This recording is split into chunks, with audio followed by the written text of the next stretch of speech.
Commander Zixthara had conquered 17 star systems without losing a single battle. Her tactical genius was legendary across the Vorthak Empire, and her fleet had never met its match. But as she watched the human homeworld of Earth grow larger on her view screen, she felt something she had never experienced before in 3 decades of warfare: genuine fear. The humans had been silent for too long. No desperate pleas for mercy, no frantic attempts at negotiation. Just silence. And in that silence, Zixthara began to understand that perhaps the Vorthak Empire had made the greatest mistake in galactic history. They hadn't just declared war on humanity, they had awakened something that should have remained sleeping. What she was about to witness would haunt her for the rest of her days and change everything she thought she knew about war, terror, and the true nature of the species they called humans. The war room of the Vorthak flagship, Dominion's Edge, buzzed with the confident chatter of officers who had never known defeat. Commander Zixthara stood at the center of the holographic display, her forearms crossed as she studied the blue-green marble that was humanity's homeworld. The planet looked so peaceful from this distance, almost inviting. It was hard to believe that within 72 hours she would reduce it to ash and rubble. Commander, Co-Tactical Officer Krevhan approached, his scaled hide gleaming under the artificial lights. The final fleet elements have arrived. We now have 1,200 vessels in position around the Sol system. The humans remained completely silent. Zixthara's mandibles clicked in what her species considered amusement. 1,200 ships. It was overkill, really. But the Vorthak High Command wanted to make an example of humanity. After all, the humans had committed the ultimate insult. They had refused to surrender their independence when the Vorthak Empire had graciously offered to absorb them. Any response to our ultimatum, she asked, though she already knew the answer. For the past week since they had entered human space, every communication channel had been met with absolute silence. No begging, no attempts at negotiation, no last-minute offers of submission. Nothing. None, Commander? Their communication networks appear to be functioning normally, but they simply refuse to acknowledge our presence. Presence. This puzzled Zixthara more than she cared to admit. In her long military career, she had subjugated dozens of species. There was always a pattern. First came the defiant speeches, then desperate attempts at diplomacy, followed by frantic military preparations, and finally, inevitable surrender when faced with overwhelming force. But humans seemed to have skipped straight to the end, except they weren't surrendering either. She walked to the observation deck, her boots clicking against the metal floor. Through the reinforced viewports, she could see the human fleet arrayed before them. It was pitiful, really. Maybe 200 ships at most, and many of those appeared to be converted civilian vessels. The humans had only discovered faster-than-light travel 50 years ago. Their technology was primitive, their military doctrine untested against the galactic superpower. And yet, Commander, another voice interrupted her thoughts. Sub-Commander Nexus approached with a datapad. Our intelligence division has finished analyzing human military capabilities. The results are interesting. Zixthara took the pad and scrolled through the information. Human weapons were indeed primitive by galactic standards. Kinetic projectiles, basic energy weapons, crude missiles. Their ships were smaller, slower, and less well-armed than even the oldest vessels in the Vorthak fleet. On paper, this should be a massacre. What's interesting about this? She asked. Nexus hesitated, his secondary arms fidgeting. Commander, we've been monitoring human communications, entertainment broadcasts, historical records. These beings, they have a very unusual relationship with warfare. Elaborate. Most species we've encountered developed space travel as an extension of their cooperative instincts. They reached for the stars seeking knowledge, resources, or expansion. Humans appear to have developed their technology through constant warfare with each other. Zixthara's interest was piqued. Go on. They call it their history, Commander. In just the last 1,000 years of their development, they have fought over 15,000 major conflicts. They have developed weapons specifically designed to cause maximum suffering. They have created entire philosophical frameworks around the concept of total war. And most disturbing of all, Nexus paused. Yes? They appear to have a cultural concept they call overkill, but unlike other species who view this as wasteful, humans seem to take a perverse pride in it. This gave Zixthara pause. The Vorthak were efficient conquerors, but they were not inherently cruel. They conquered because it brought order to the galaxy. Suffering was an unfortunate side effect, not a goal. You're suggesting they might fight harder than expected? I'm suggesting, Commander, that we may not understand what fighting means to humans. Before Zixthara could respond, Alarms began blaring throughout the ship. The communications officer's voice crackled over the intercom. "Commander to the bridge, immediately. We're receiving a transmission." Zixthara rushed to the bridge, her officers scrambling to their positions. On the main screen, a human face appeared. It was a female, middle-aged by human standards, with graying hair pulled back severely. Her uniform was simple, functional. But her eyes were unlike anything Zixthara had seen in decades of warfare. They were completely calm. "I am Admiral Sarah Chen of the United Earth Defense Force," the human began, her voice steady and clear. "You have entered our space with hostile intent and issued an ultimatum demanding our surrender. We have considered your terms. Here it comes," Zixthara thought, the desperate plea for mercy. "Our answer," Admiral Chen continued, "is no." Zixthara felt her mandibles click in amusement. How predictable. But the human wasn't finished. "However, we would like to offer you terms of our own." This was unexpected. "You want to negotiate?" "Your position is hardly—" "No negotiation," Chen interrupted. "Terms? You have 72 hours to withdraw from our system. After that time, we will consider your presence an act of war and respond accordingly." The bridge fell silent. Even by the standards of doomed species, this was unprecedented arrogance. Zixthara laughed to sound like grinding metal. "Admiral Chen, you're outnumbered 6-1. Your technology is centuries behind ours. Your largest ship is smaller than our escort frigates. Exactly how do you propose to enforce these terms?" The human's expression didn't change. "Commander, you've studied our military capabilities. Have you studied our history?" "Somewhat." "Then you know that humans have never been particularly concerned with numerical disadvantage. We've been fighting impossible odds for millennia. It's what we do." Something in her tone made Zixthara's amusement fade. "You're bluffing." "Am I?" "Commander Zixthara, yes. We know who you are. You've conquered 17 star systems. Impressive. But you've never fought humans before. You fought species that view war as politics by other means. You fought civilizations that see conflict as a regrettable necessity. You fought races that surrender when defeat becomes inevitable." Admiral Chen leaned forward slightly. "Humans view war as an art form. We have professional soldiers who study nothing but the application of violence. We have weapons you cannot imagine because your species never needed to imagine them. And most importantly, we have never surrendered. Not once. Not ever. Not even when defeat was certain." "You're trying to frighten me with words, Admiral. I'm trying to save your lives, Commander. Because once this begins, there will be no stopping it. No quarter given, no mercy shown. Humans don't just fight wars. We wage them with a totality that would horrify civilized species." The transmission cut out, leaving the bridge in uncomfortable silence. Krevhan was the first to speak. "Commander, surely this is mere posturing." "Their fleet cannot possibly—" "Quiet," Zixthara snapped. She found herself staring at the tactical display, counting human ships. 200 versus 1,200. It should be a slaughter. So why did she feel this growing unease?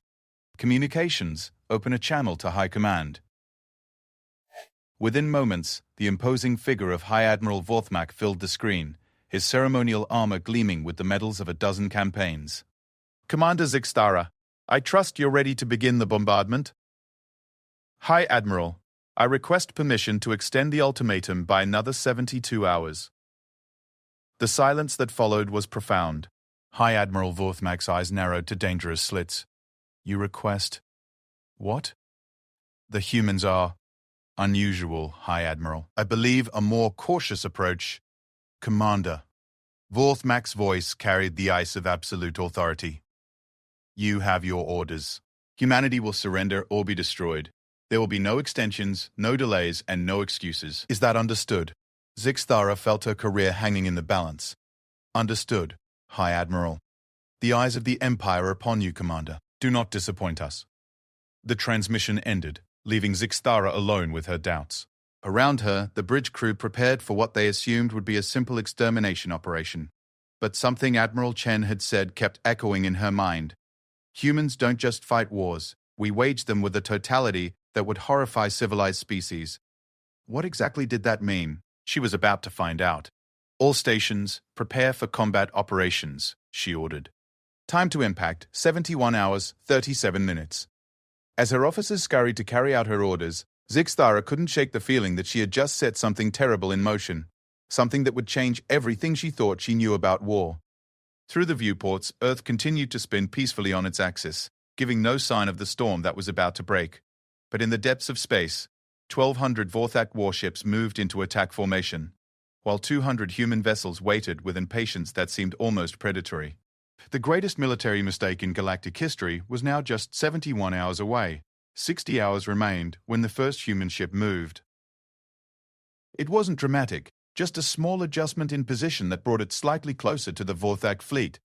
But within minutes, Zixthara's tactical displays lit up with warning signals as every human vessel began making similar micro-adjustments.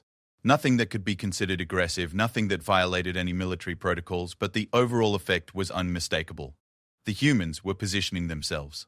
"Commander," Tactical Officer Kreven called out, his voice uncertain. "I'm having difficulty understanding their formation. It doesn't conform to any known military doctrine." Zixthara moved to the tactical display and frowned. He was right. The human ships weren't arranged in the neat battle lines favored by most species, nor were they clustered in defensive formations. Instead, they seemed scattered almost randomly throughout the system, with no apparent pattern or logic. "Perhaps their tactical knowledge is even more primitive than we thought," suggested Subcommander Nexus. But Zixthara wasn't convinced. Admiral Chen hadn't struck her as someone who would make elementary tactical mistakes. "Run a deep analysis. I want to understand what they're trying to do." While her crew worked, Zixthara found herself returning to the intelligence reports about human history. What she read there disturbed her more with each passing hour. Humans had a word, genocide, that they had to invent because they kept doing it to each other. They had developed weapons whose only purpose was to kill as many people as possible. They had fought wars that lasted decades, wars that consumed entire continents, wars where they would rather see their own cities burn than let an enemy occupy them. Most disturbing were the tactical concepts that appeared throughout their military history. Scorched earth, destroying everything of value rather than letting an enemy have it. Mutual assured destruction, threatening to annihilate themselves along with their enemies. Total war, the complete mobilization of an entire society for the purpose of warfare. These weren't the concepts of a rational, civilized species. These were the ideas of beings who had turned warfare into something approaching religious fanaticism. "Commander!" Krevhan interrupted her reading. "We've completed the analysis of human positions. The computer can't identify their tactical purpose, but there's something strange." Show me. The tactical display zoomed out to show the entire solar system. Human ships were indeed scattered throughout, but as Zixthara studied the pattern, she began to see something that made her blood run cold. "They're not defending Earth," she whispered. Commander, look at the positions. They're not arranged to protect their homeworld. "They're arranged to..." She paused, hardly believing her own conclusion. "They're arranged to trap us here." Nexus scoffed. "Commander, with respect, they lack the numbers to trap our fleet anywhere. Even if every human ship sacrificed itself, they couldn't." "That's just it," Zixthara interrupted. "What if they're willing to sacrifice everything? What if that's exactly their plan?" The thought was so alien to Vorthak military doctrine that her officers struggled to process it. The Vorthak fought to conquer, to expand their empire. Individual battles were just means to that end. No rational commander would sacrifice their entire fleet just to inflict damage on an enemy. But humans, apparently, weren't rational. "Communications," she ordered. "I want every piece of human military history we can access. Focus on battles where they faced overwhelming odds." What came back over the next several hours painted a picture that defied all military logic. Thermopylae, where 300 Spartans held off an army of hundreds of thousands until they were all dead. The Alamo, where a small garrison fought to the last man rather than surrender. Stalingrad, where humans fought for months in the ruins of their own city, turning every building into a fortress and every street into a battlefield. Over and over, the pattern repeated. When faced with impossible odds, humans didn't surrender. They died. And they took as many enemies with them as possible.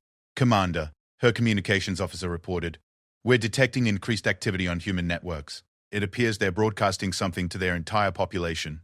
Put it on screen. The image that appeared showed a human news anchor speaking with the same unsettling calm that Admiral Chen had displayed. "Citizens of Earth and the colonies, this is Emergency Broadcast Station Alpha. As you are aware, alien forces have entered our system and demanded our surrender. The government has rejected these demands. All military personnel are to report to their assigned stations immediately. All civilian populations are to implement Directive 7. Zigzara felt a chill. What's Directive 7?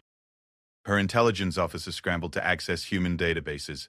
Commander, I'm finding references, but they're heavily classified. It appears to be some kind of civilian mobilization protocol, but the details are encrypted. Keep working on it. The human broadcast continued. Citizens, what happens in the next few days will determine the future of our species. We face an enemy that seeks to enslave us, to reduce humanity to a footnote in their empire's history. This will not happen. We have fought for our freedom for millennia, and we will not surrender it now.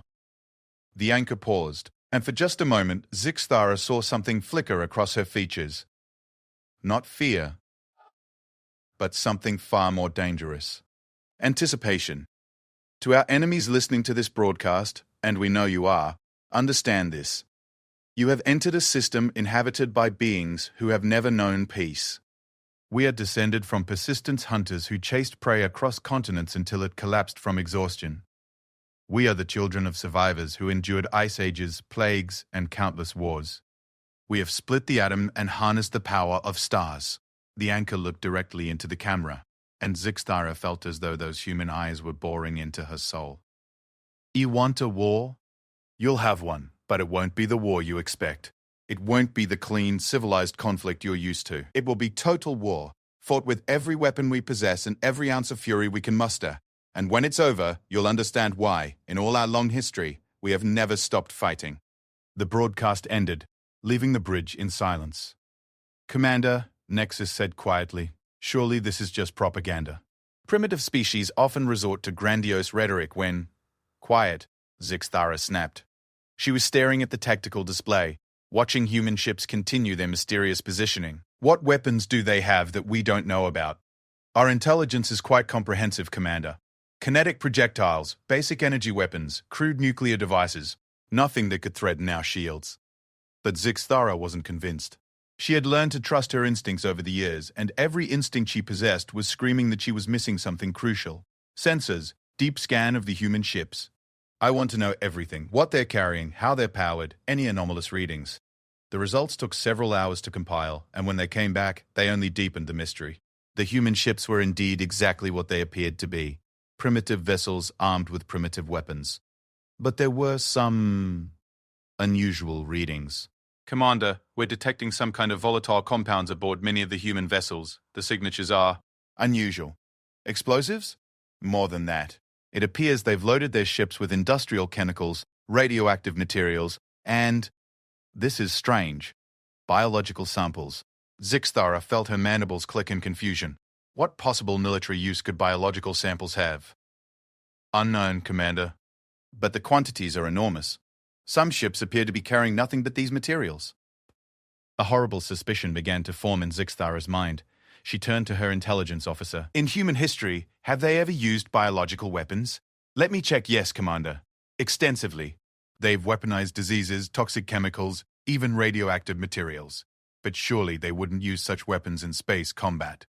The risk to their own forces, what if they don't care about the risk to their own forces? The question hung in the air like a toxic cloud.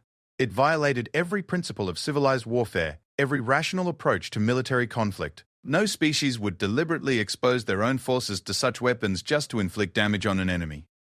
But then again, no species had ever fought wars the way humans apparently did. 48 hours remaining, Kreven reported. Should we begin long-range bombardment? Zixthara hesitated. Standard doctrine called for exactly that, begin softening enemy positions while maintaining safe distance. But something about the human formation made her reluctant to move closer. Not yet. Continue monitoring. It was then that the second human transmission arrived. This time it wasn't Admiral Chen. Instead, the figure on screen was a human male, younger, wearing what appeared to be a simple military uniform with few decorations. But his eyes held the same unsettling calm. Commander Zixthara, he began, and the fact that he addressed her directly sent chills down her spine. I am Colonel Marcus Webb, Strategic Planning Division. I wanted to personally thank you for giving us additional time to prepare.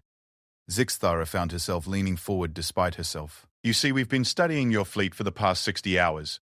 We know your ship classifications, your weapon ranges, your defensive capabilities. We know which vessels carry your command staff and which are expendable. Most importantly, we know exactly how you fight." Colonel Webb smiled, and it wasn't a pleasant expression. "The thing is, Commander, you're fighting this war like it's a rational political conflict. You have objectives. Conquer humanity. Add our worlds to your empire. Move on to the next target.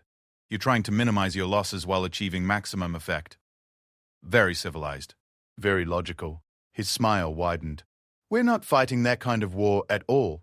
We have exactly one objective: make you regret ever hearing the word human. We don't care about minimizing losses. We don't care about political objectives. We don't even particularly care about winning in any conventional sense." The colonel leaned closer to the camera.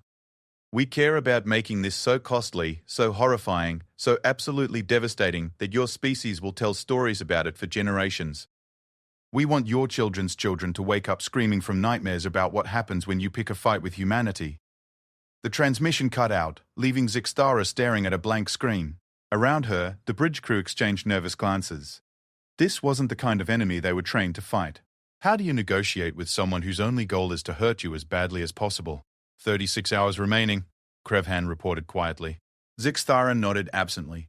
She was beginning to understand that the countdown wasn't to humanity's destruction. It was to something far worse. 24 hours before the ultimatum expired, the humans began singing. It started with just one ship, broadcasting on an open channel. A low rhythmic chant in what Zixtara's translators identified as an ancient human language called Latin. The words were simple enough: D-0-A-A, Day of Wrath. But the melody was haunting, almost hypnotic, and within minutes other human vessels had joined in. Soon, 200 human ships were broadcasting the same funeral dirge across the void of space, their voices creating an eerie harmony that seemed to resonate through the very hull of the Dominion's edge. "Turn that off," Zixtara ordered, but her communications officer hesitated. "Commander, it's not just their military channels. They're broadcasting on every frequency, including our own internal communications. I can't block it without shutting down our entire network." The singing continued, and Zixtara found herself listening despite her best efforts to ignore it. There was something deeply unsettling about the sound. Not just the words, but the way the humans sang them. With reverence, with anticipation, with the fervor of beings preparing for something they considered sacred. "Intelligence report," she demanded. "What is the significance of this? Music?" Her intelligence officer looked pale, his usual confidence shaken. "Commander, DC Ray is a human funeral hymn. It's traditionally sung for the dead, or for those about to die. Are they mourning their own deaths? That's what's disturbing, Commander. According to the cultural analysis, they're not mourning. They're celebrating. In human military tradition, warriors who know they're going to die often sing before battle. They call it going out in a blaze of glory." The singing swelled, and Zixtara noticed something that made her mandibles click nervously. Her own crew was becoming affected by it. Officers who had been confident just hours ago now moved with uncertain steps. The bridge, usually a model of efficient military precision, felt heavy with an oppressive atmosphere. Status of human positions? No change, Commander. All vessels maintaining current positions. But we're detecting increased energy readings from several ships. Weapons charging? Unknown, Commander. The energy signatures don't match any known weapon systems. Zixtara moved to the observation deck, trying to escape the hypnotic funeral hymn that seemed to follow her everywhere. Through the viewports, she could see some of the human ships in the distance, small dots of light against the starfield. They looked insignificant, almost pathetic compared to the massive Vorthak vessels surrounding them. But appearances, she was learning, could be deceiving where humans were concerned. "Commander." Sub-Commander Nexus approached her, his voice barely above a whisper. "I've been analyzing human historical conflicts as you requested. What I've found, it changes everything." Report. Nexus activated a holographic display showing various battles from human history. "Commander, humans don't just fight to win. They fight to send messages. Every major conflict in their history includes examples of forces that could have surrendered, should have surrendered by any rational measure, but instead chose to fight to the death. The display showed images of human cities reduced to rubble, of soldiers making last stands against impossible odds, of entire populations choosing death over surrender. But here's what's truly terrifying," Nexus continued. These weren't desperate acts of irrational beings, they were calculated decisions. Humans have a concept they call deterrence through demonstration. They deliberately make themselves appear so dangerous, so utterly committed to violence, that other enemies think twice about attacking them. Zixtara studied the images. You're suggesting this entire defense is a psychological operation? I'm suggesting it's both, Commander. They're genuinely prepared to die here, but they're also trying to ensure that the story of their deaths will prevent future conflicts. They want us to win, but they want to make victory so costly that we never attack another human world. The singing reached a crescendo, and for a moment, every voice in the human fleet seemed perfectly synchronized. The effect was beautiful and terrible at the same time. 12 hours remaining, came the report from the tactical station. That's when the human ships began moving. It wasn't an attack, not yet, but the seemingly random scattered formation began to shift and flow like a living organism. Ships that had been light hours apart suddenly began coordinated maneuvers, creating patterns that defied conventional tactical wisdom. What are they doing? Zixtara demanded. I'm not sure, Commander. They're not closing to attack range, but they're definitely implementing some kind of coordinated plan. Zixtara watched the tactical display as human vessels wove between her own fleet, never getting close enough to engage, never presenting obvious targets, but somehow seeming to surround every Vorthak ship with multiple potential threats. And still they sang. Analysis complete, her tactical officer reported. Commander, they've positioned themselves so that any attack on their fleet will require us to fire through our own formations. But that's not the worst part. Continue. They've placed themselves at key gravitational points throughout the system. If they detonate those volatile compounds we detected earlier, Zixtara felt her heart skip a beat. What would happen? Worst case scenario? They could destabilize the orbits of several planets. Best case, the debris field would make it impossible for us to retreat without significant losses. They're trying to trap us here. More than that, Commander, they're turning the entire solar system into a weapon.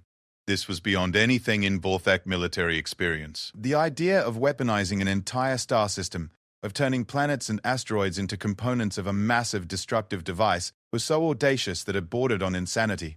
But as Zixtara studied the human positions, she began to see the deadly logic of it. The humans couldn't match Vorthak firepower ship to ship, so they had decided to fight on a different scale entirely.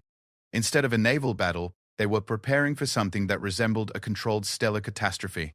6 hours remaining, came the next report. The singing had stopped, replaced by an even more unsettling sound. Silence. 200 human ships hung in space like patient predators, no longer broadcasting anything at all. The quiet was somehow more menacing than their funeral hymns had been. Commander, her communications officer reported. We're receiving a transmission from Admiral Chen. The human admiral appeared on screen, and Zixtara was struck by how much he had changed in the past few days. The calm confidence was still there, but now it was mixed with something else. A kind of serene acceptance that was deeply disturbing. Commander Zixtara, I hope you've used your time wisely to study our positions.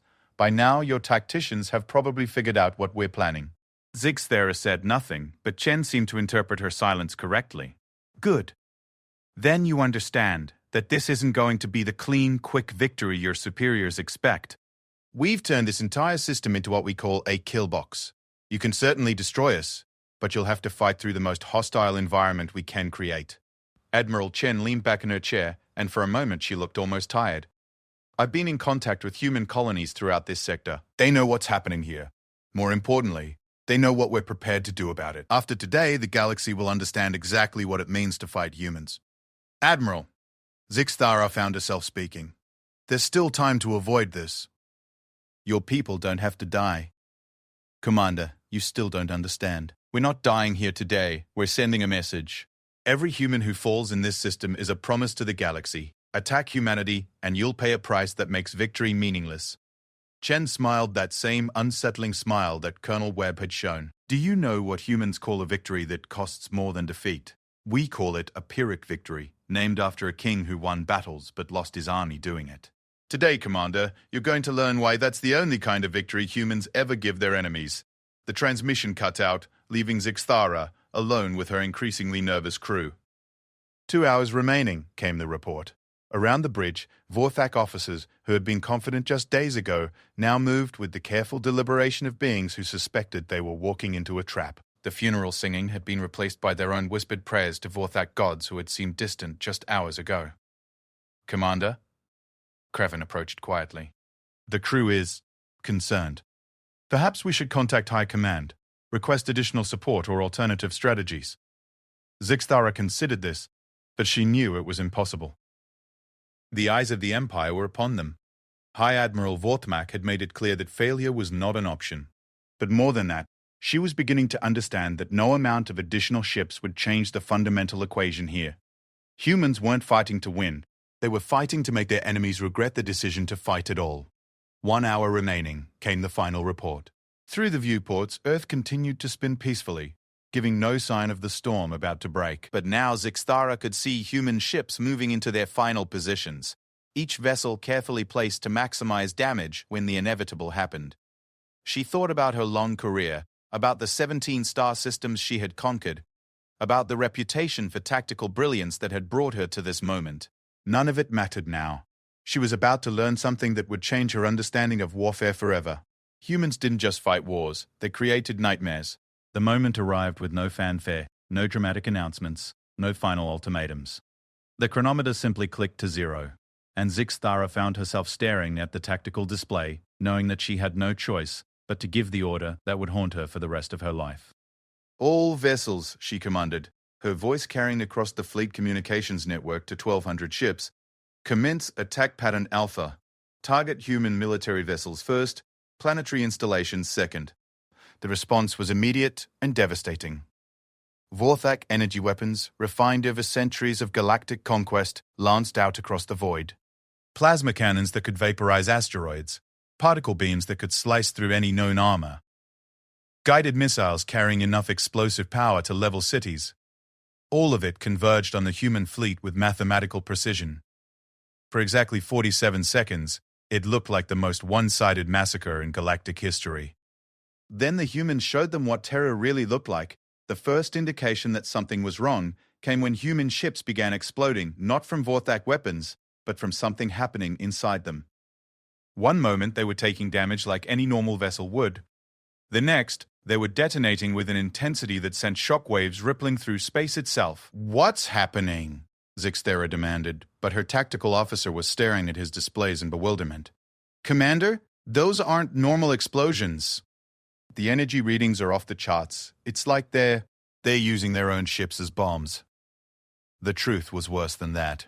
As more human vessels died, the pattern became clear. Each ship had been loaded with enough volatile compounds to turn its destruction into a miniature star going nova. And they had positioned themselves with surgical precision so that when they died, their deaths would take Vorthak ships with them. "Collision alert!" screamed the proximity sensors as debris from exploding human vessels slammed into the Vorthak cruiser. Relentless victory. The debris wasn't just metal and plasma, it was radioactive, chemically corrosive, and somehow still burning with unnatural fire. Within minutes, the relentless victory was venting atmosphere and reporting catastrophic system failures throughout the ship. "How is that possible?" Sub-Commander Nexus shouted over the noise of alarms. "They're using their own deaths as weapons." But that was just the beginning. As the human fleet died ship by ship, taking Vorthak vessels with them through sheer destructive spite, the humans on Earth began implementing something they called Directive 7.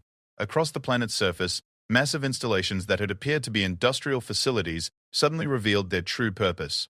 They weren't factories, they were weapons. Planet-killing weapons that had been disguised as civilian infrastructure. The first one fired from what human records listed as the Denver manufacturing complex. What emerged wasn't a beam or missile, but something that bent space itself. The weapon created a localized gravitational anomaly that reached out across millions of kilometers to grab the Vorthak battleship Eternal Dominance and crush it like an empty shell. "That's impossible!" Krevhan shouted. "They don't have the technology for gravitational manipulation." "They've been hiding it," Zixthara realized with growing horror. Everything we analyzed was primitive surface technology. The real weapons were hidden underground. More installations revealed themselves across Earth's surface. Sao Paulo unleashed some kind of directed energy weapon that didn't just destroy its targets, it converted their matter into exotic particles that spread through nearby ships like a plague.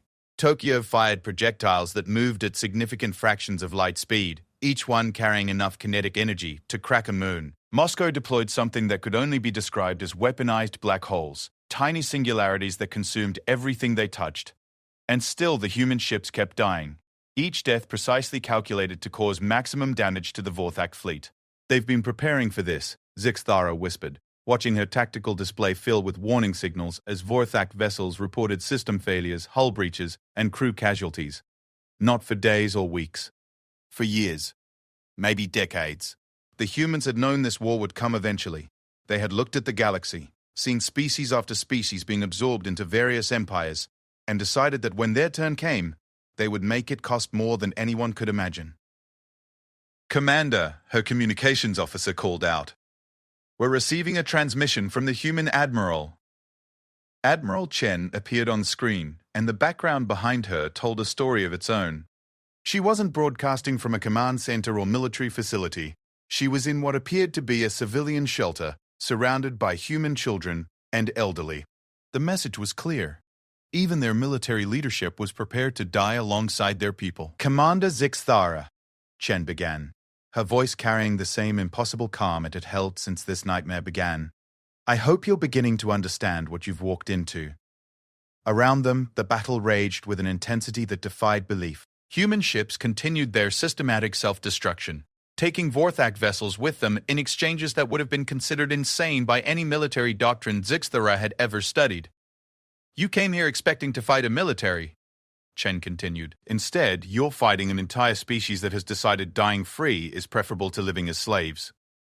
Every human in this system, military and civilian, adult and child, volunteered for what you're seeing." "Volunteered to die?" Zixthara found herself asking. "Volunteered to make a statement. Do you see what's happening to your fleet, Commander? You're going to win this battle. There's no question about that. But you're going to lose 40% of your ships doing it, maybe 50%. And when you report back to your superiors, they're going to ask themselves a very important question." Chen leaned forward, and her eyes held the fervor of a fanatic. "If humans are willing to do this to defend one star system, what will they do to defend 100? What will they do if you actually manage to occupy one of our worlds? How many of your ships are you willing to sacrifice for each human planet you want to claim?" The terrible logic of it hit Zixthara like a physical blow. The humans weren't just fighting for Earth, they were fighting to establish a reputation that would protect every human world in the galaxy. They were willing to sacrifice this entire system to send a message that would echo across space for generations. "You're all insane," Zixthara whispered. "No, Commander. We're human. And there's a difference." The transmission cut out just as another wave of Earth-based weapons opened fire. This time, the installation seemed to be targeting the space around the Vorthak fleet rather than the ships themselves. For a moment, Zixthara couldn't understand the strategy. Then, space itself began to tear. "Dimensional rifts," her science officer screamed. "They're creating artificial wormholes. But these weren't wormholes designed for travel. They were weapons, tears in reality that sucked in everything nearby and deposited it elsewhere. Vorthak ships caught in the rift simply vanished, torn apart by forces that shouldn't have existed outside of stellar cores. "How long have they been planning this?" Zixthara demanded, watching her fleet strength indicators plummet with each passing minute. "Commander," Nexus reported, his voice shaking, "I'm analyzing the construction signatures of these installations. Based on the materials and engineering, some of these weapons have been under construction for over 50 years. 50 years. The humans had been preparing for this war since before they'd even made contact with galactic civilization. They had looked at the stars, understood what they would find there, and decided to make themselves too dangerous to conquer.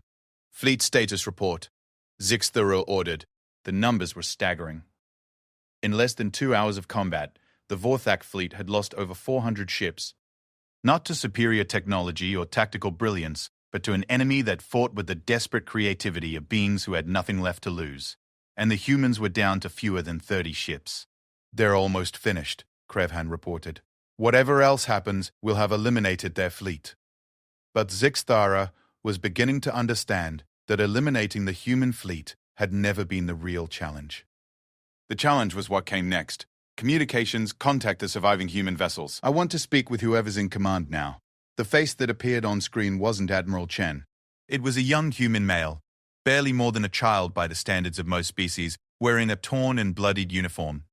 "This is Lieutenant Commander Jackson, acting commander of the human fleet," he said, his voice carrying the same eerie calm that all humans seem to possess in the face of death.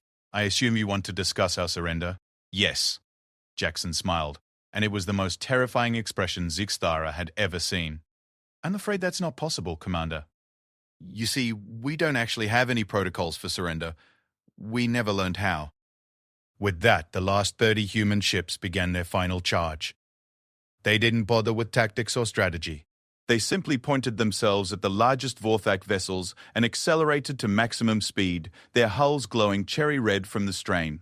As they died, as Vorthak weapons tore them apart, they continued broadcasting on all frequencies.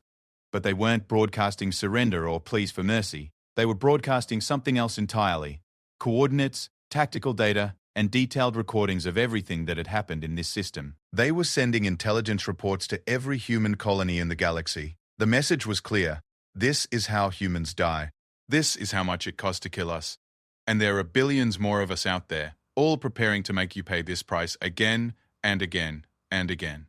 When the last human ship finally died, taking the Vorthak dreadnought Imperial Might with it in a final act of spite, the Sol system fell silent. But Zixthara knew the silence wouldn't last. Across the galaxy, humans would be receiving those final transmissions. They would be studying the tactical data, learning from this battle, preparing to make the next one even more costly. "Fleet status," she requested quietly. 537 vessels remaining, Commander. 663 ships lost or severely damaged. Over half her fleet gone. Destroyed by an enemy that couldn't have won under any conventional understanding of warfare. But as Zixthara stared at the debris field that had once been the human fleet, she began to understand that humans had never intended to win this battle in any conventional sense. They had intended to make it unforgettable. The bombardment of Earth began 3 hours after the last human ship died. It should have been routine. Orbital bombardment was a well-established procedure in the Vorthak military doctrine. Reduce planetary defenses, eliminate military installations, force surrender of surviving populations. Clean, efficient, final. But nothing about fighting humans had been routine, and the bombardment of their homeworld proved no exception. The first indication that something was wrong came when the weapons platforms hidden beneath Earth's surface began their counterattack. Zixthara had assumed that the installations revealed during the fleet battle were the extent of human planetary defenses. She was catastrophically wrong. As Vorthak plasma began raining down on Earth's major cities, the planet itself seemed to come alive with murderous intent. Weapons emerged from locations that shouldn't have been able to hide them. From beneath ocean floors, from inside mountains, from the polar ice caps. Some appeared to be built into the planet's very crust, as if the humans had spent decades turning their entire world into a fortress. "How many installations are there?" Zixthara demanded, watching her tactical display light up with new targets faster than her computers could track them. "Unknown, Commander," her tactical officer replied, his voice strained. "They keep appearing. We've identified over 3,000 separate weapon emplacements, and the count is still rising." 3,000. It defied all logic. The amount of resources required to build and hide such an arsenal would have bankrupted most civilizations. But as Zixthara watched Earth's surface erupt with defensive fire, she realized the humans had built their entire society around this moment. Every city, every industrial complex, every civilian structure had been designed with one purpose: to make conquering Earth cost more than any rational enemy would be willing to pay. "Commander," her science officer called out in alarm. "The planet is exhibiting unusual seismic activity." The tactical display shifted to show Earth's geological status, and what Zixthara saw there defied belief. Controlled detonations were occurring throughout the planet's crust, not random explosions, but precisely timed charges that were reshaping entire continents. "They're collapsing their own cities," she whispered in horror. "Rather than let us occupy them, they're burying them." It was the ultimate expression of the scorched earth tactics that appeared throughout human history. If they couldn't keep their world, they would ensure that no one else could benefit from it either. Massive urban centers that had taken centuries to build were being systematically destroyed by their own inhabitants. But even that wasn't the end of it. "Commander," her communications officer reported, "we're receiving a transmission from the planet's surface. The image that appeared on screen showed a human woman in what appeared to be a government bunker. Behind her, Zixthara could see other humans working frantically at control stations while the sound of distant explosions echoed through the facility. "I am Director Sarah Williams of the United Earth Defense Council," the woman began, her voice carrying the same unnatural calm that all humans seem to possess in the face of annihilation. "I want to thank you, Commander Zixtara, for giving us this opportunity." Opportunity? Zixtara found herself asking. "To show the galaxy what happens when someone tries to conquer humanity. You see, everything you've witnessed here, the fleet battle, the hidden weapons, the destruction of our own cities, all of it has been broadcast live to every human colony in this sector of space." Director Williams smiled, and the expression sent chills through Zixtara's body. "But more than that, it's been broadcast to every species in the galaxy. Right now, beings on thousands of worlds are watching humans choose death over surrender. They're seeing what we're willing to do to ourselves rather than submit to foreign rule." The implications hit Zixtara like a physical blow. This wasn't just about Earth. The humans were creating a propaganda victory that would resonate across the galaxy for generations. Every species that witnessed this would understand exactly what challenging humanity would cost. "You're using your own genocide as a psychological weapon," she realized. "We're demonstrating the price of aggression against our species. And tomorrow, when you return to your empire with half your fleet destroyed and nothing to show for it but the ashes of one world, your leaders will have to ask themselves a very simple question." Williams leaned forward, and her eyes blazed with fanatic intensity. "If Earth cost you 600 ships, what will it cost to conquer the other 400 human worlds?" The transmission cut out, but the message was clear. Humanity had turned their defeat into a strategic victory that would protect every human world in the galaxy. The cost of this battle would make future aggression against human space economically and militarily impossible. "Commander." Sub-Commander Nexus approached her station, his voice barely above a whisper. "We're receiving reports from our intelligence division. Human colonies throughout the sector are mobilizing." "Mobilizing how?" "They're implementing the same defensive strategies we've seen here. Hidden weapons, booby-trapped cities, planetary defense systems built into their world's very foundations. It appears they've been preparing every human world for exactly this scenario." The scope of it was staggering. Humanity had looked at the galaxy, recognized the threat of imperial expansion, and turned every world they inhabited into a death trap. They had spent decades and unimaginable resources creating a civilization designed around one principle: making themselves too expensive to conquer. Status of planetary bombardment? 40% of major population centers destroyed, Commander. But the defensive installations continue to multiply. It's as if destroying one reveals two more that were hidden beneath it. Zixtara moved to the observation deck, staring down at the blue-green world that was slowly dying under Vorthak fire. Even from orbit, she could see the massive explosions rippling across continents as humans destroyed their own infrastructure rather than let it fall into enemy hands. "How many?" she asked quietly. "Commander? How many humans are dying down there?" Nexus consulted his datapad. "Preliminary estimates suggest 8 billion inhabitants. Current casualty projections, 8 billion. Zixtara let the number sink in. 8 billion sentient beings, all choosing death over surrender. All willingly sacrificing themselves to send a message to the galaxy. In her long military career, she had overseen the conquest of 17 star systems. She had witnessed the surrender of dozens of species, the occupation of hundreds of worlds. But she had never seen anything like this, an entire civilization committing collective suicide rather than submit to foreign rule. "Commander," her communications officer called out, "we're receiving a priority transmission from High Command." High Admiral Vorthmak appeared on screen, his ceremonial armor now seeming less impressive somehow. Behind him, Zixtara could see other high-ranking officials, all wearing expressions of barely controlled panic. "Commander Zixtara, report on the status of the human homeworld. High Admiral, planetary bombardment is proceeding, but resistance is extensive. Human defensive capabilities were grossly underestimated." "What are your casualties?" The question Zigthara had been dreading. 663 ships lost or damaged beyond repair, High Admiral. The silence that followed was profound. In the background, she could hear the whispered conversations of other high-ranking officials, their voices carrying the tone of beings who were beginning to understand the magnitude of their mistake. 600 ships, High Admiral Vorthmak repeated slowly, to conquer one primitive world. Yes, High Admiral. And how many human worlds remain?